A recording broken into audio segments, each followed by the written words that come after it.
change your life? Honest question. There's no right or wrong answer. You want to change something? Could always be better. Okay, cool. Want to change your experience of yourself in some way, shape, or form, or just up it a little bit? And do you all have an image of that? Can you all imagine that reality? You can, otherwise you wouldn't have the idea of change. So you have some form of image, some vision, even if it's a very spiritual looking vision that doesn't include cars and houses, but includes a silent state of mind. Because that's such a noble change. That's not even really a change. It's the only thing that doesn't change. Do you have something? Do you have an image? That's an image too. So it can be a very spiritual thing, if you want to call it that. Or it can be a very mundane version of yourself, whatever you want, or a combination of both. But you have some sort of image of what you're, in a sense, working toward, even if you don't want to call it work or trying or practicing.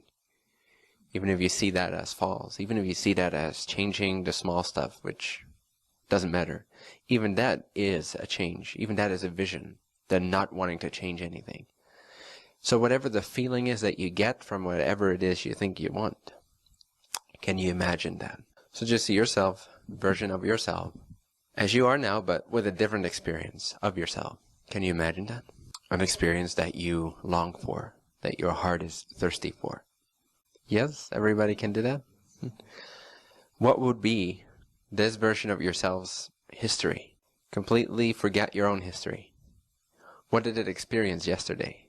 What did that version of yourself experience yesterday? What did it do? What would it have done? What would it have felt? What would it have seen? What did it do 1 year ago? Remember, this is not the you know. This is not your history. This is the history of a version of you that you desire to be. So what's the history of that version of yourself? What has it already experienced? What has it already encountered? What has it already done? What's your new past? Because remember, imagination is remote viewing a parallel existence, a parallel point of view of the one existence, a parallel universe, experience, reality. Parallel, meaning parallel to now. Imagination is remote viewing of parallel realities, coupled with some brain interpretations and symbols that you're familiar with, but nevertheless, you're tuning into an actual frequential or vibrational parallel version, a different alternate reality. That's what imagination is. You're looking into a parallel version of yourself. So, knowing that imagination is not just fantasy, it's actually the tuning fork that tunes in to different frequencies, like a radio transmitter. Just tune into the right frequency and it produces a different sound. So, in that parallel version, what did you do yesterday? What did you do today? What did you experience? What did you see? Who did you meet? Make this as vivid as you can, as playful as you can, and as real as you can, in a sense like, what would you actually have experienced if you actually were completely 100% overwhelmingly so that version of yourself which you barely even dare to dream into existence? What if you could top that version of yourself? What if you could be the one that you actually want to be, but you don't give yourself permission to even think about? Because that would not be possible, would not be reasonable, would not be practical, would not be allowed, would not be loved, would not fit in. But if you could for a moment set all these practicalities aside, all these objections aside, and just overwhelmingly experience the version of yourself, the way you're experiencing yourself in the version you'd like to be. One of the quickest and most powerful ways of actually bringing that frequency, bringing that parallel reality into your experience is by changing your past. Because once you've changed your past, you don't have to do anything. You're already that version. So change your past. What did you do yesterday? In the version of yourself you'd really love to be. And imagine it, and you'll see that these experiences, what you may call like fake memory, become actual memories. And they start to, in a sense, take on a life of their own. They become very vivid. So imagine your past until it suddenly dawns on you that in some form, way, or shape, you've actually experienced these things. That actually is equally your past as whatever you remember from this timeline, in a sense. So imagine it until it's real. Fake it until you make it. And you'll see that, God damn, I actually, without fooling myself, have experienced that. On a level that was on a different frequency level than I was projecting myself on for a while. But nevertheless, now, that is actually my past. Imagine something that you maybe hope to experience in the future, and instead place it in your past. Memorize how you've actually already experienced that. What is it that you want in the future? What would be like awesome, amazing? What would be like a sure sign of you being your authentic, complete, well-being, perfect self? Now place that 5 years in your past. You're already way beyond that. Remember that experience that you, in your previous version, hoped for in the future. Remember it in your past. And remember, you're not fooling yourself, you're actually tuning into a parallel, alternate reality of yourself. So this is as real as whatever memory you carry with you at this moment that you do believe in. It's as real. Again, I'm not kidding. You've already experienced many of these things. So memorize them. Remember that you've already had these experiences. Remember that you already have been doing and living the way you wanted to be living. That's your new past. That's your actual history of the one that you are becoming now. You change your history, you change your past, you're effortlessly changing your present without trying hard to battle a past. Trying to change yourself in the now, trying to adjust yourself in the now, make these minor adjustments. But feel like you're fighting an ocean of history, an ocean of doubt, an ocean of, yeah, but that can't be really me because I've never really done that before in that way. So first I need to do it for 10 years in order for me not to call myself a hypocrite anymore. In order for me to truly be worthy of this new state of being, of this new loving version of myself, I first need to have 10 years of being that before I can give myself permission to actually feel like I am that. Because I've hurt people even 1 week ago, so I cannot be that loving, compassionate, enlightened self. It wouldn't be right. It would be hypocritical. Right? So imagine a different past. Tune into an alternate past. The past of the version of yourself that you already wish to be. Even just one memory. Insert one memory that the version of yourself you wish to be would have already had many times. And that now in your, well not now, but in your 10 minutes ago version of yourself you could only hope for. You could only dream of. But right now you've already experienced that. Imagine that. And see the shift that it brings about right now. See how it changes your awareness, your understanding of yourself in the moment.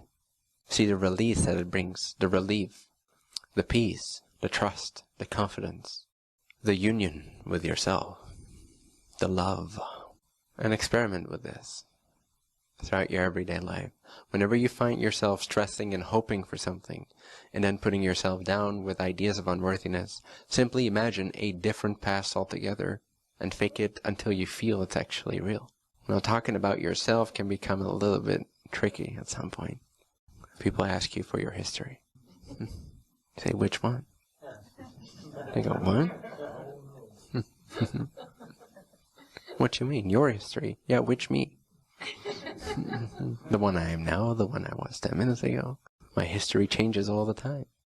Can we allow ourselves to actually experience ourselves in that way? That non-static, that non-linear. Can we give ourselves permission to do that? And you'll see that the objections that come up in your mind are all rooted in unworthiness. The idea I am inadequate, unworthy of love, unworthy of bliss, unworthy of what I desire. Even the idea like that's just not possible, you're just talking nonsense. Even that addiction to physical reality being so real and everything else being less real is a form of putting ourselves down, keeping ourselves limited and small and in check just so that we'll be loved by people, we'll be moderately accepted. Because if we get a little bit crazy, if we go a little outside of the norm, then what will happen? We'll have to face our fears. And so let's call everybody else crazy. Everybody that lives their passion, let's call them just a little bit crazy. But why not be a little bit crazy? It serves me well. Now you can stay real or you can loosen up. So can you actually allow yourself to accept that you've now radically altered your past? that you actually no longer have the past. You no longer are the one whose past is the one that you've remembered for so long and repeated for so many times. And it may take a little bit of practice, but you'll see that it goes very, very quickly, surprisingly so. Why? Actually, because we've never really thought of this before. It's not part of our practice yet. It's not part of our understanding. So we don't have any defense mechanisms for this yet. And it will take a while before they develop, but before they develop, we've already gotten the hang of this, and we already have a different understanding of ourselves, because we've changed our past. So that you'll see this goes very quickly. This goes very rapidly. Even if you don't believe in it entirely, you'll start to feel the effects. If you change your past, you'll start to transform right now. If you give it the benefit of the doubt, this practice, you don't even have to believe it's absolutely true. You can just think it's fantasy if you want to. I'm telling you it's not, but you can think it's fantasy. If you allow yourself to practice it, even as if it is fantasy, you'll see the results nevertheless. And the results will be so palpable and will loosen your consciousness up to such a degree that you actually see that any past is equally valid. Any past is equally real. And there is no linear static time. So changes can happen very rapidly to yourself in the now. From bodily ailments to mental ailments to emotional ailments to spiritual ailments. All of these can just like, what? Where's my tumor on my neck? It just disappeared. Now, I've not actually researched this, but I've heard that there are documented cases of people that have, what's the word? I forgot, schizophrenic. That actually, when they become the other person, their tumor disappears. And when they go back to the other person, their tumor reappears. Or their eye color changes. It's that real. Your fantasy, what you've labeled fantasy in Crazyland, is that real. They are able to manipulate reality and heal cancer within themselves within a few seconds. And yet you call them crazy. Who's the crazy ones? There's a lot to crazy people, you know. There's a lot of secrets there. So change your past and you will see actual different results right now. Because your past is not set in stone. They're all optional. Optional frames of the one existence. Change your past and feel the difference now. And the more you allow it, the more you'll be surprised. You'll be overwhelmed. You'll be like, what? And maybe for a while you'll reach back to that old reality. You may be cured on whatever level, mental, emotional, spiritual, physical. You may be cured from whatever has been bothering for you for so long. For this moment, and you have this, what? And it's almost too scary, so let's go back. Whoop, zoop. And this just represents anything. It's not just a tumor. Anything in your life that you don't resonate with. Anything that feels sticky and limiting. And like it's out of alignment with who you really are. Who you know to be on your deepest level. Again, try it. Take another one. Take another memory that you've never had before. But actually memorize the situation that you've never experienced before. But now experience it as if you have experienced it before. An experience that would be a statement to your present self, being completely more of the desired version than the one you are used to. So take a memory, take an imagination that represents that complete change that you desire to be, and place it in your past, whether 5 minutes ago or 10 years ago, or your childhood, and imagine it. Make it three-dimensional. And as you do that, you will see, you will feel how it transforms you right now, how it transforms you right now, how it changes your energy, how it changes your body. Why? Because you're actually somebody else. You're jumping from one version to the other. Have fun with this, play with this. And you can apply it to anything. Again, if you feel this is hocus pocus, then apply it to something that you're really serious about, that you do believe in. And see that even in that paradigm, you're trying to change yourself. So if we take the traditional acceptance, the desire to learn acceptance, to be acceptance, to recognize acceptance, to accept our life as it is, and to stop changing ourselves. It's a very valid spiritual teaching. Stop changing yourself. Find it within. That's still a change, though. Isn't it? Otherwise, why would you do it? Acceptance is a change of frequency. So then imagine something in your past that represents to you that you have now completely become that being of total, complete acceptance. Imagine that breakup, or imagine that loved one dying, or imagine that car crash, or imagine that fight with your neighbor. Imagine that ice cream you couldn't get. whatever it is. And imagine how you were completely accepting of it, and how you knew that this would be a permanent change. In that moment, that was an all-consuming moment of going from fight and struggle and conflict to complete open-hearted acceptance. Actually, remember how you responded to that situation in that way.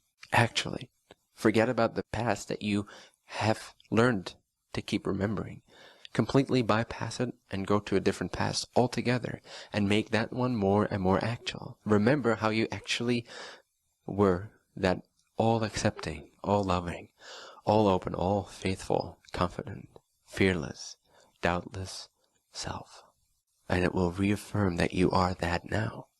It was, after all, a permanent shift. And it will take away, it will diminish the amount of seeking you have, even if you're seeking acceptance. So you can apply this to anything. It's not just for create your life. You're always doing it. You're always creating your life. Whether you call it hocus pocus or at the end of the ego. Same thing, simple change. You make a big deal out of one, and you make a big deal in a negative way out of the other, but it's just a simple change. Acceptance is a simple change. Peace is a simple change. No longer doing anything is a simple change. You're still doing something. You're shifting. So shift into whatever it is you wish to experience yourself as. Simple. Everybody has a desire, so admit it. I have a desire. Even if that desire is to be nobody. Some people desire that. That's still a desire. So then adopt it with that desire. Apply this to that desire. Imagine something in your past that puts a mark on the new you. That is such a milestone of that which you wish to be, whether it's a no one, or an everybodyness, or a confident person, or a harmonious person. Whatever you wish to be, whatever frequency of consciousness you desire. Place a definitive memory or two in your past, and see how it changes you right now. See how it opens up your body right now in new ways. See how it actually restructures you on a cellular level. You can actually feel it click in place, like Lego rearranging itself. And before long, you'll realize that there is no static self. You can be whatever you want to be whenever you want to be it. And again, one of the easiest sort of slippery, under the radar kind of methods is to change your past. Because the mind never prepared itself for that. It never built up any defenses. There is no turret waiting for you at the gates of your past. So change your past and bypass your mind and be whatever you wish to be. And only you can know what it is that you truly wish to be. And you'll become more and more honest with yourself as to what that actually is. It will become clearer and clearer. And you'll see that it may not be having more numbers in your bank account. It may not be safeguarding your life. It may be very risky, even, or adventurous. What you think you desire may sort of start to shift as you up your frequency through practices like this. As you loosen up your consciousness. It becomes clearer and clearer what it is you actually want. Once you stop being so insistent on this way or that way, this form or that form, you see that underlying all these symbols, there's something you actually desire. In any given moment is a very sort of deep longing for a particular frequency, for communion with a particular frequency of consciousness. Can be love, can be peace, can be openness, can be challenge, can be adventure, can be action, can be restfulness. And that can change, that depth, even the deepest desires can change from one second to the next. So learn to listen without history, without future. Without getting stuck in one particular history or one particular future. Allow yourself to be surprised by that more intelligent, faster working, higher part of yourself, which is there solely for your benefit. So allow it to surprise you, allow it to transform you. Allow it to shift you from one past to another past, from one projected future trajectory to an entirely new, unsuspected future trajectory. You'll be able to move around. And many of your problems and many of your suppressions and depressions and anxieties will start to disappear. Why? Because right now, what your soul truly desires is for you to shift around much more than you do. One day it wants to be this, one day it wants to be that, the next day it wants to change things. But we don't really allow that. I'm not saying your life should become total chaos. But isn't it already? Kind of. So what's a little bit more of that flexibility factor worked into it? So become more flexible, more fluid, like water, and allow yourself to have a different past, to remember a different past. And it can get kind of funny, because you, in a sense, get memories that you're not sure whether you actually experienced. But then you realize, like, hey, I actually experienced all of them. They're all equally valid and true. They're just on different parallel space-time frames, timelines. But they're all part of me. But now you become so open to no longer being one static self that you're not sure what's real and what's not anymore. Because you realize everything is real and everything is not real at the same time. It becomes playful. So then you don't have any obligations to your past self-accusations. Doesn't mean you can't learn from experiences you've had. But you'll stop limiting yourself now based on an idea of your past. Because you see, which past? Again, doesn't mean you're not learning from experiences, but you no longer call the experiences you've had your definitive past. They're all your past. Your past can be whatever you imagine it to be. And again, it's a very powerful way to change yourself now. In a sense, it's the same principle at work when we imagine something in the future that excites us. It's the same idea. It excites you now. It generates that new frequency, that new version of yourself now. But if you imagine it in the future, sometimes it can come with, yeah, that can't happen, it can't be real. I can't make that. I'm incapable of that. I need more money to do that or to be that. But if you place it in your past, maybe it's a little easier. Maybe it's a little more definitive. Again, your mind can't really deal with this. Its defenses can't really deal with this. So you're bypassing your security system. Give it a shot. Give it a chance. Whenever you feel like playing with this, wherever you are, or sit down maybe even, and imagine an alternate past. And allow that imagine to become so all-consuming that you start to believe in it. That's not dangerous. Unless you do it with so much projected sense of, oh, I need my life to change. Did you go and distort that in some way and go and do ugly things in the name of having changed your past? Yes, but that's no longer my past. I don't have to hold on to this agreement anymore with you that I've made, because I've changed my past. Toodaloo. You only have to do that kind of stuff if you're not confident of your ability to be all things. Only if you're in a state of perceived lack and need do you need to distort things in a negative way for others or for yourself, because it's the same thing in the end. Because you're trying to run away still. Stop running away. Just imagine whatever you wish to be. Let it fulfill you. Let it enrich you. Let it reveal to you that you are all things, that you are all possibilities within yourself. Then integrity comes naturally. Love and compassion comes naturally. Respect comes naturally. Because you no longer need, you see, because you already have. If you already have, then why should you shoot anybody in the head to get what you want? You already have. Any of these exercises simply function to realize that you already are and already have everything that you could possibly ever be or have. Within yourself, within consciousness. All is consciousness. All realities exist now within consciousness. Tune into whatever one resonates most. Be that frequency and allow yourself to be fulfilled. See that you're not in need. You may be passionate yet about the next change, but that's not the same as need. That's just going with the flow, in the now. Not worrying about the hows, the whens, the why. Only attending, only responding, your respondability, only responding to what's now, how you want to vibrationally respond to what's now, and that will set the course. That will determine the hows, the whens, the whys. You can't determine the hows, the whens, the whys by changing the hows, the whens, the whys. You can only change the hows, the whens, the whys by changing your frequency and jumping to a different version of yourself, different version of reality.